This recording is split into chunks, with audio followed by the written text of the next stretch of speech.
Golongan B40 dan orang kurang upaya OKU boleh memohon pengecualian bayaran kuarantin atau pengurangan kepada Kementerian Kesihatan KKM.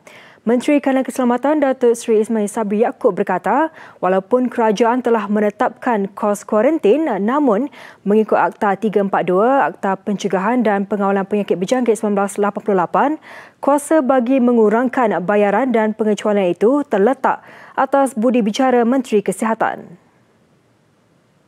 Pengecualian misalnya kepada B40, OKU, pelajar yang di bawah B40 dan kes-kes tertentu seperti ini boleh juga memohon untuk dikecualikan ataupun dikurangkan bayaran. Ya. Kes-kes seperti dibuang kerja. Dibuang kerja tentu saja menghadapi masalah kewangan. Jadi kita faham, sebab itu boleh kita merayu.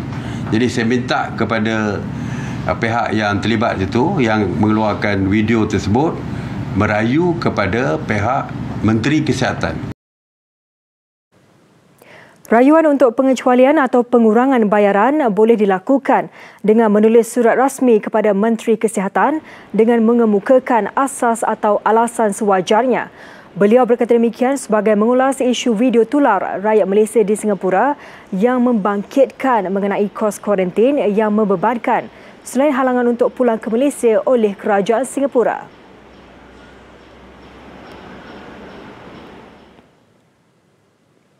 Kerajaan akan berbincang dengan Majlis Keselamatan Negara MKN dan Agensi Pengurusan Bencana Negara NADMA bagi mewujudkan pusat kuarantin di kawasan pulau di Semporna.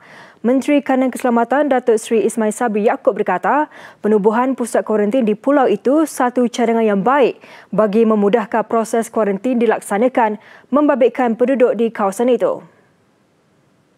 Satu cadangan yang baik ya tentang penduduk di pulau-pulau ini. Yang pertamanya saya akan bincang dengan MKN Sabah dan yang keduanya saya akan bincang dengan akan panjangkan perkara ini kepada Kementerian Kesihatan lah, kerana ianya melibatkan pusat kuarantin ya.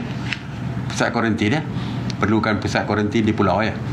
Dan bincang dengan NADMA sekali lah, kerana pusat kuarantin ini di bawah NADMA. InsyaAllah saya akan bangkitkan perkara ini.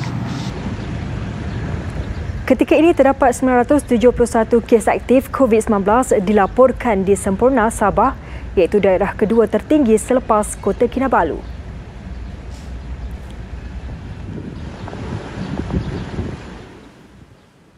Tuduhan bahawa Malaysia tidak melakukan proses sanitasi di kawasan penularan wabak COVID-19 adalah tidak benar. Menteri Kanan Keselamatan Datuk Seri Ismail Sabri Yaakob berkata, operasi sanitasi dilakukan sejak 30 Mac lalu di bawah Kementerian Perumahan dan Kerajaan Tempatan KPKT yang merangkumi 135 zon di seluruh negara. Jadi, tuduhan kerajaan tidak melakukan sanitasi ini tidak benar. Dan semalam sebanyak 33 operasi sanitasi yang meliputi 6 zon merah, 11 zon kuning dan 11 zon hijau di 11 buah negeri. Sejak Mac lalu juga, katanya sebanyak 10,653 operasi sanitasi tempat awam dilakukan.